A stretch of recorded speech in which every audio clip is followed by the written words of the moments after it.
उत्तराखंड की पावन नगरी ऋषिकेश में स्थित अखिल भारतीय आयुर्विज्ञान संस्थान में 23 अप्रैल 2026 को छठा दीक्षांत समारोह गरिमामय वातावरण में संपन्न हुआ। इस अवसर पर विभिन्न पाठ्यक्रमों के 386 विद्यार्थियों को उपाधियां प्रदान की गईं, जो उनके वर्षों के परिश्रम, अनुशासन और समर्पण का परिणाम है। एम्स ऋषिकेश चिकित्सा शिक्षा, अनुसंधान एवं स्वास्थ्य सेवाओं के क्षेत्र में निरंतर अपनी महत्वपूर्ण भूमिका निभाते हुए देश को दक्ष एवं संवेदनशील चिकित्सा विशेषज्ञ प्रदान कर रहा है। इस गरिमामयी अवसर पर देश के माननीय उपराष्ट्रपति श्री सीपी राधाकृष्णन मुख्य अतिथि के रूप में पधारे। इस अवसर पर कार्यक्रम में उत्तराखंड के राज्यपाल लेफ्टिनेंट जनरल श्री गुरमीत सिंह, मुख्यमंत्री श्री पुष्कर सिंह धामी, श्रीमती अनुप्रिया पटेल, केंद्रीय राज्य मंत्री स्वास्थ्य एवं परिवार कल्याण एवं रसायन एवं उर्वरक मंत्रालय, श्री महेंद्र भट्ट सांसद राज्यसभा, श्री त्रिवेंद्र सिंह रावत सांसद लोकसभा एवं श्री नरेश बंसल सांसद राज्यसभा विशिष्ट अतिथि रहे। कार्यक्रम की शुरुआत भारतीय परंपरा के अनुरूप दीप प्रज्वलन के साथ हुई, जो ज्ञान, सेवा और समर्पण के मार्ग को प्रकाशित करने का प्रतीक है।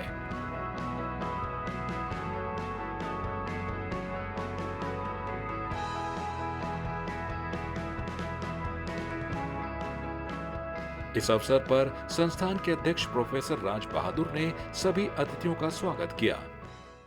It is my proud privilege to welcome Honorable Vice President of India, Shri C.P. Radhakrishnan ji, Honorable Governor of Uttarakhand, Lieutenant General Gurpreet Singh ji, Honorable Chief Minister of Uttarakhand, Shri Pushkar Singh ji Dhami ji, Honorable Central Minister of State, Ministry of Health and Family Welfare and Chemicals, Government of India, Shrimati Anupriya Patel ji, Honorable Member of Parliament, Rajya Sabha, Shri Mahendra Bhatt ji, Honorable Member of Parliament, Lok Sabha, Shri Trivendra Singh ji, Honorable Member of Parliament, Rajya Sabha, Naresh Bansal ji, Executive Director, Distinguished Member of the Institute Body, Council, and the esteemed faculty, proud parents, and my dear students, this is a great opportunity for me to welcome you all to this function. इसके पश्चात कार्यकारी निदेशक professor doctor Meenu Singh ने संस्थान की वार्षिक प्रगति report प्रस्तुत की, जिसमें चिकित्सा शिक्षा, अनुसंधान और स्वास्थ्य सेवाओं में उल्लेखनीय उपलब्धियों को रेखांकित किया गया। I'll now be presenting briefly the institute developments since 2004 when the institute was established. It started its first course of MBBS in 2012 and BSc Nursing in 2013.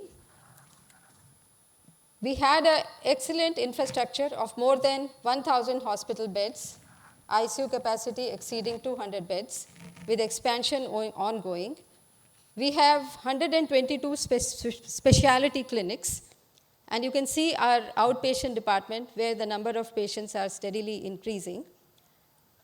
Even our inpatient department, a total of nearly 5 lakhs have been seen, and there has been a steady increase after the COVID epidemic, which finished in 2022. We are seeing an increase in the number of patients. We have 54 operation theaters, of which 25 are modular operation theaters, and we have a great surgical volume, and we are performing all kinds of surgeries in them. The new departments which have been added to already existing 49 are Department of Geriatrics, Telemedicine, Public Health, a School of Public Health, Department of Family Medicine, and Department of Ayush and Integrative Medicine. So we are also performing robotic surgeries, super specialty surgeries, and have increased, have got a number of more than 1.5 lakhs. We have a coronary cath lab, we have GI endoscopy, radiotherapy, bronchoscopy, perfect cancer care, a neonatal intensive care unit, where more than 7,000 babies have been saved with the lowest weight of 600 grams. We have advanced robotic rehabilitation, advanced urology center, eye bank, and kidney transplant unit, which is in full swing. Kidney transplant is in full swing, and we have cadaveric donations also happening steadily in our institute. So we had installed a picture archiving and communication system, PACS, the last year. We also have PET CT, which was installed last year, and we have done almost 1,100 cases. We have DEXA, about 1,000 cases have happened. We have an integrative medicine under Ayush, in which yoga, Ayurveda, Siddha are fully functional. We have telemedicine services and have given consultations to more than 50,000 patients. We have a mobile telemedicine van by which we do camps in the periphery and see patients there. We have a center of excellence for artificial intelligence set up by the Ministry of Health and Family Welfare. इस अवसर पर अतिथियों को स्मृति चिन्ह भेंट किए गए और संस्थान की उपलब्धियों पर आधारित पत्रिका रुद्राक्ष का विमोचन भी किया गया।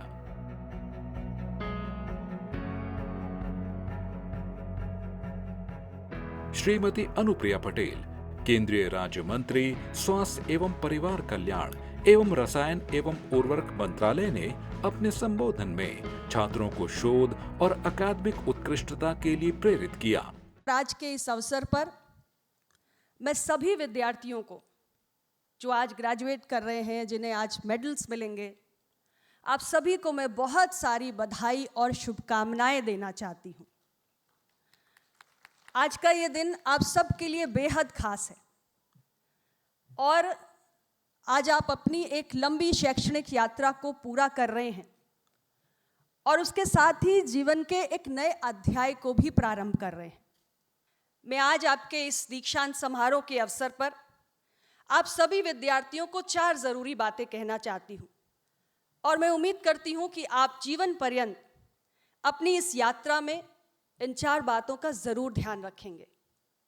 सबसे ज़रूरी बात ये कि मेडिकल प्रोफेशन ये महज एक पेशा, एक करियर नहीं है, बल्कि ये मानव सेवा का सबसे बड़ा माध्यम है। और सुनने में तो सरल लगता है, लेकिन ये बहुत कठिन प्रतिबद्धता है। हमारे समाज में एक डॉक्टर का स्थान बहुत ऊंचा होता है और एक मरीज के लिए डॉक्टर ईश्वर से कम नहीं होता। एक मरीज का जीवन आपके हाथों में होता है और एक मरीज अपने डॉक्टर पे बहुत भरोसा करता है, उससे बहुत उम्मीदें करता है। इसलिए मैं आप सबको पहली बात यही कहूँगी कि आपका पहला कर्तव्य है कि इस भरोसे को, इस विश्वास को आप सदा कायम रखें और हर परिस्थिति में आपके पेशेंट का सर्वोत्तम हित ही आपकी सबसे बड़ी प्राथमिकता होनी चाहिए। और इसके लिए ethics and morality must always remain your guiding mantra while you're treating your patients. दूसरी बात, आप सभी ने जो डॉक्टर बनने का संकल्प लिया है, ये एक कमिटमेंट है टू लाइफ लॉन्ग लर्निंग। यानी आज मेडिकल साइंस जिस तेजी से बदल रही है, रोज आप एक नई बीमारी के बारे में सुनते हैं, नई दवाएं, नई उपचार की पद्धतियां, नए शोध और नई टेक्निक।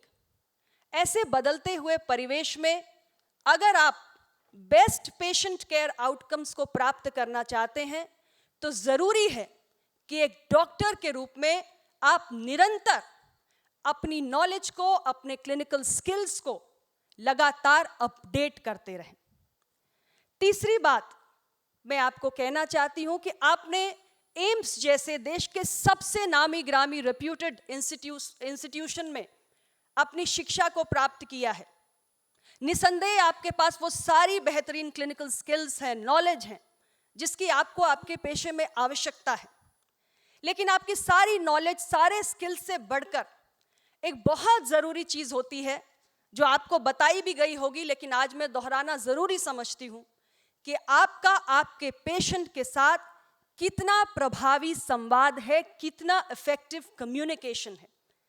एक डॉक्टर के रूप में जब आप अपने पेशेंट के साथ सहज संवाद करते हैं, उसे उसके स्वास्थ्य की परिस्थिति, उपचार के तरीके, हर बात के बारे में गहराई से बताते हैं, तो एक पेशेंट का अपने डॉक्टर के ऊपर विश्वास प्रबल होता है। और जब पेशेंट और डॉक्टर के बीच में बेहतर भरोसा होता है, तो बेहतर से बेहतर पेशेंट केयर आउटकम्स भी हमें प्राप्त होते हैं।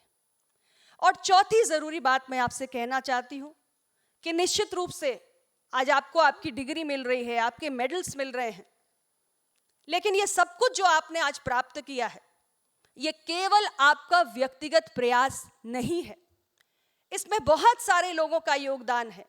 आपके शिक्षकों की प्रतिबद्धता है, आपके नॉन टीचिंग स्टाफ का सपोर्ट है, और आपके माता पिता, आपके अभिभावक, आपके परिवार का हर सदस्य, उनका त्याग, उनका धैर्य, उनका समर्पण, उनका अटूट समर्थन भी शामिल है। और सबसे ऊपर एक राष्ट्र का निवेश इसमें शामिल है जो आपके सामर्थ्य पर भरोसा करता है। और इसलिए मैं आप सभी को कहना चाहती हूं कि आपके ऊपर एक बहुत बड़ा उत्तरदायित्व है, एंड दैट इज टू पे बैक टू द सोसाइटी। और आपकी इस डिग्री ने आपको सारी काबिलियत दी है, वो सारी योग्यता दी है कि आप करोड़ों नागरिकों के जीवन में एक सकारात्मक प्रभाव ला सकते हैं। मुझे पूरा विश्वास है कि आप सभी, भारत का जो एक बड़ा लक्ष्य है, प्रधानमंत्री नरेंद्र मोदी जी ने इस देश को 2047 तक विकसित भारत में तब्दील करने का संकल्प लिया है, और उसके लिए स्वस्थ भारत होना सबसे जरूरी शर्त है। और मुझे भरोसा है कि आप सब इस संस्थान से निकलकर विकसित भारत के उस संकल्प को पूरा करने में अपना योगदान जरूर देंगे। उत्तराखंड के मुख्यमंत्री श्री पुष्कर सिंह धामी ने नए दीक्षित छात्रों को बधाई देते हुए उनको सेवा, संवेदनशीलता और नैतिकता का महत्व बताया। आज का दिन आप सबके जीवन में एक नए अध्याय की शुरुआत का ये महत्वपूर्ण अवसर है। बहुत सारे लोग ये भी सोच सकते हैं कि हमको डिग्री मिल गई और हमारा काम आज पूरा हो गया। आज का काम आज पूरा नहीं हुआ, बल्कि आज से आपका काम शुरू हो रहा है, और अधिक जिम्मेदारी का काम। आप सभी ने चिकित्सा जैसे पवित्र और चुनौतीपूर्ण क्षेत्र को चुना है, जो एक केवल पेशा नहीं है, बल्कि एक मानवता की सेवा का सर्वोच्च माध्यम है। इसलिए आपको इस महान दायित्व का निर्वहन निरंतर पूरी निष्ठा के साथ, पूरी सेवा के साथ, संवेदनशीलता और करुणा के साथ करना होगा। मैं आशा करता हूँ आप अपने ज्ञान के द्वारा, अपने कौशल के द्वारा न केवल रोगों का उपचार करेंगे, बल्कि स्वास्थ्य सेवाओं को और उनकी गुणवत्ता को ऊंचाइयों पर ले जाने पर आप महत्वपूर्ण भूमिका भी निभाएंगे। भाइयों बहनों, उत्तराखंड राज्य निर्माण का स्वप्न साकार करने वाले हमारे पूर्व प्रधानमंत्री श्रद्धेय अटल बिहारी वाजपेयी जी द्वारा प्रदेश को प्रदान की गई ऋषिकेश रूपी एम्स, ये दिव्य संजीवनी आज हमारे राज्य के लिए एक ऐसे जीवन रक्षक केंद्र के रूप में स्थापित हो चुकी है। मैं तो एम्स ऋषिकेश को अक्सर स्वास्थ्य मंदिर कहता हूँ, क्योंकि स्वास्थ्य मंदिर में आधुनिक चिकित्सा के साथ साथ करुणा, सेवा और संवेदना का अद्भुत समन्वय यहाँ देखने को मिलता है। आज एम्स ऋषिकेश में अत्याधुनिक जांच और उपचार सुविधाओं के साथ साथ विशेषज्ञ चिकित्सकों को समर्पित टीम द्वारा जटिल से जटिल रोगों को सफलतापूर्वक उनका उपचार किया जा रहा है। मुझे खुशी है कि यहाँ कैंसर उपचार, neurosurgery, robotic surgery, joint replacement जैसी अत्याधुनिक चिकित्सा सुविधाएं भी उपलब्ध हैं। इसके साथ ही ऋषिकेश एम्स द्वारा संचालित हेली एम्बुलेंस सेवा भौगोलिक रूप से विषम परिस्थितियों वाले हमारे राज्य में आपातकाल में बहुत महत्वपूर्ण भूमिका निभा रही है।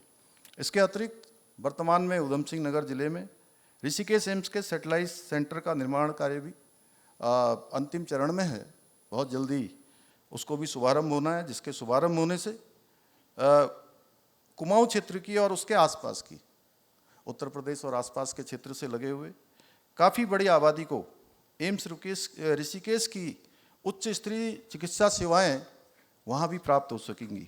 भाइयों बहनों, आदरणीय प्रधानमंत्री श्री नरेंद्र मोदी जी के मार्गदर्शन में और उनकी प्रेरणा से और उनके सहयोग से हमारी सरकार प्रदेश में स्वास्थ्य सेवाओं को निरंतर मजबूत करने में अपने विकल्प रहित संकल्प के साथ निरंतर कार्य कर रही है। आज के इस अवसर पर मैं आप सभी नवोदित उदयमान युवा डॉक्टरों से आह्वान करना चाहूँगा कि आप सभी अपनी व्यस्त दिनचर्या से कुछ समय निकालकर जन सेवा में भी अवश्य योगदान दें। जब भी आपको समय मिले तो आप लोग हमारे प्रदेश के सुदूरवर्ती पर्वतीय क्षेत्रों में अपनी सेवाएं प्रदान कर सकते हैं। इसी आह्वान के साथ मैं आप सभी युवा चिकित्सकों एवं समस्त विद्यार्थियों के उज्जवल भविष्य की कामना करता हूं। उत्तराखंड के माननीय राज्यपाल ने नए दीक्षित छात्रों को संबोधित करते हुए कहा कि आज का दिन उनके जीवन का एक महत्वपूर्ण दिन है एवं चिकित्सा क्षेत्र में ज्ञान के साथ संवेदनशीलता भी उतनी ही आवश्यक है। आज दीक्षांत का यह पावन अवसर आप सभी की साधना, समर्पण और सेवा के भाव का उत्सव है। साथ ही समाज और राष्ट्र के लिए भी एक अत्यंत महत्वपूर्ण क्षण है। यह वह क्षण है जब वर्षों की कठिन मेहनत एक नई जिम्मेदारी में परिवर्तित होती है। दीक्षांत आपके जीवन की एक नई दिशा, एक नए दायित्व और एक बड़े उद्देश्य की शुरुआत है। इस पावन देवभूमि जहां गंगा जी की अविरल धारा हमें निरंतर प्रवाहमान रहने और हिमालय की अडिगता हमें अपने कर्तव्यों पर अटल रहने की प्रेरणा देती है। मैं आज उपाधि प्राप्त करने वाले सभी विद्यार्थियों को हृदय से बधाई देता हूं। यह सफलता केवल आपकी नहीं है, बल्कि आपके माता पिता के त्याग, आपके गुरुजनों के मार्गदर्शन और राष्ट्र की अपेक्षाओं का परिणाम है। उपस्थित जनों, यह प्रसन्नता का विषय है कि एम्स ऋषिकेश ने बहुत ही कम समय में स्वास्थ्य सेवाओं, चिकित्सा शिक्षा, अनुसंधान के क्षेत्र में जो ऊंचाइयां प्राप्त की हैं, वे अत्यंत सराहनीय हैं। यह संस्थान आज पूरे देश के लिए विश्वास और उत्कृष्टता का केंद्र बन चुका है। आप ऐसे पेशे में प्रवेश कर रहे हैं जहां ज्ञान के साथ साथ संवेदनशीलता की भी उतनी ही आवश्यकता है। आज आप केवल एक पेशेवर के रूप में नहीं, बल्कि राष्ट्र निर्माण के सशक्त स्तंभ के रूप में आगे बढ़ रहे हैं। विकसित भारत 2047 का संकल्प केवल एक लक्ष्य नहीं, बल्कि एक राष्ट्रीय संकल्पना है और इसकी सबसे मजबूत आधारशिला एक स्वस्थ, सक्षम और जागरूक समाज ही है। इस दिशा में आपका योगदान अत्यंत महत्वपूर्ण होगा। मैं आपसे अपेक्षा करता हूं कि आप अपने जीवन में नैतिकता, ईमानदारी और सेवा के मूल्यों को सदैव सर्वोपरि रखें।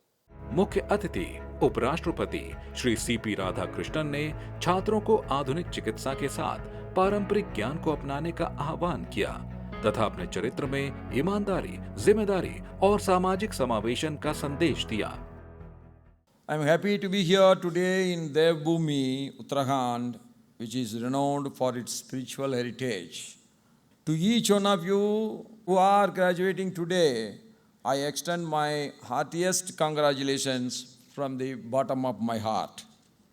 AIIMS Rishikesh stands today as one of the finest examples of how a modern public medical institution can combine clinical excellence, academic strength, research culture, and technological innovation and social commitment. Everything should come together for better service to the people. In the state like Uttarakhand, where geography itself creates barriers, AIIMS Rishikesh has assumed a role much larger than that of a conventional hospital. And we have seen that when the kidney transplantation takes place like that, I am sure this AIIMS today in Rishikesh is going to play the most important role in the healthcare sector of our region. AIIMS Rishikesh understood a truth that every great healthcare system must understand healthcare cannot remain confined to the hospital campus alone. It must travel, it must cross mountains, distances, weather and delays. AIMS Rishikesh has responded to this challenge with clarity and conviction. This is why the Institute's telemedicine work deserves special appreciation, and I appreciate all your efforts on this direction. Another major achievement that deserves appreciation is helicopter emergency medical services, which in India we never dreamed of 10 years before.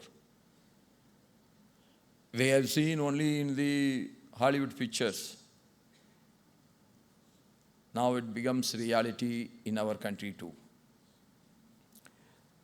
It can turn around the emergency situation.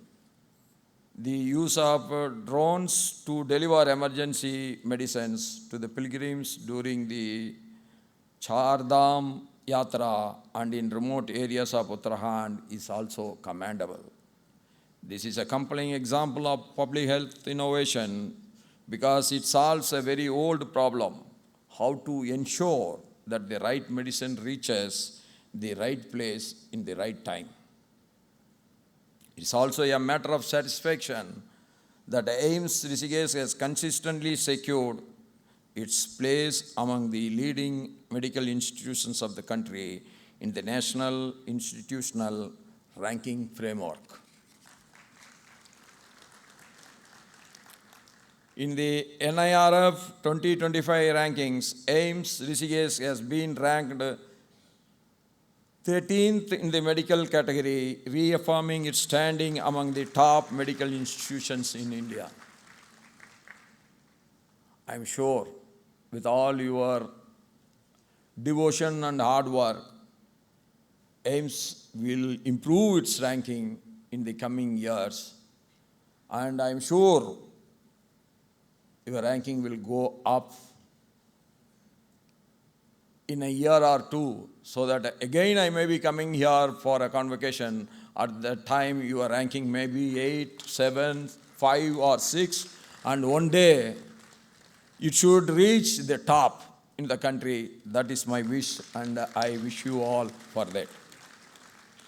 Dear graduates, today, as you receive your degrees, you step into the world that looks to you with great expectation. Healthcare is a public trust. You are graduating at a time when the role of medical professionals extends beyond hospitals and clinics. You are participants in the larger national mission to build a healthier, more resilient India.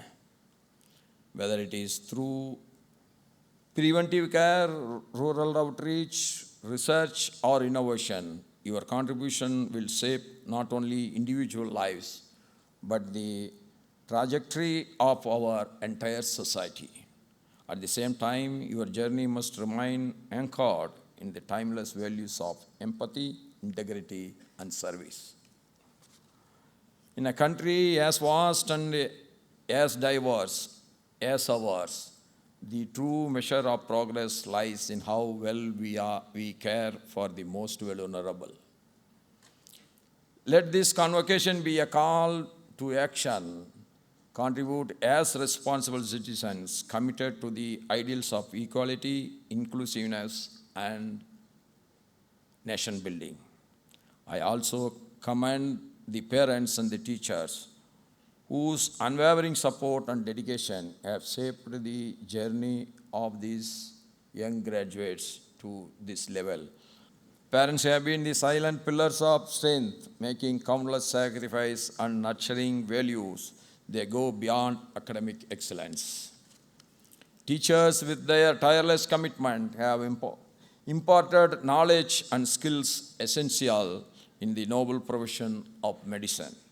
This milestone is as much a celebration of their guidance and belief as it is of the students' hard work and achievements. I congratulate each one of you graduating students today and wish them strength, wisdom, and compassion in the journey ahead. इस समारोह में कुल 386 विद्यार्थियों को विभिन्न पाठ्यक्रमों में डिग्रियां प्रदान की गईं, जिसमें MBBS, BSc nursing, MD, MS, MPH और PhD शामिल हैं। शैक्षणिक उत्कृष्टता के लिए 23 पदक वितरित किए गए। 13 स्वर्ण, 5 रजत और 5 कांस्य पदक। उत्कृष्ट शैक्षणिक प्रदर्शन वाले इन विद्यार्थियों ने न केवल अपने संस्थान बल्कि अपने परिवार का भी नाम गौरवान्वित किया है। वर्षों की कठिन मेहनत, अनुशासन और समर्पण के बाद आज इन्हें यह विशिष्ट सम्मान प्राप्त हुआ है। इनकी सफलता चिकित्सा क्षेत्र में उत्कृष्टता और सेवा भावना के प्रति इनकी प्रतिबद्धता को दर्शाती है। उम्मीदों, सपनों और जिम्मेदारियों के साथ आज ये युवा डॉक्टर समाज सेवा के लिए तैयार हैं।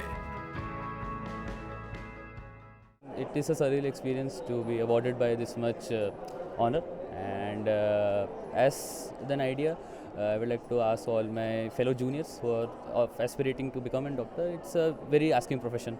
You are going to face hardships, you are going to face things which you were never expecting, but to be honest to yourself is the only thing which is going to help you, because India and lots of patients depends on you.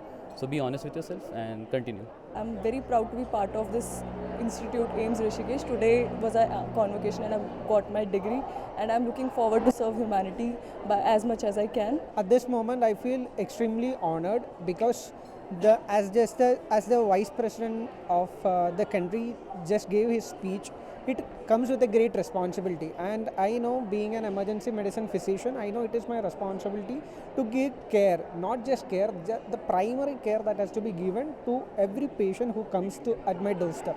So I take this as an opportunity where I am aware of the responsibility that comes with this gold medal, and I look forward to carry all the responsibility that has been entrusted with me by the country. आज का दिन बहुत ख़ास है क्योंकि इन पद्धतियों से हमें आगे और अच्छे काम और बेहतर काम करने की एक प्रेरणा मिलती है।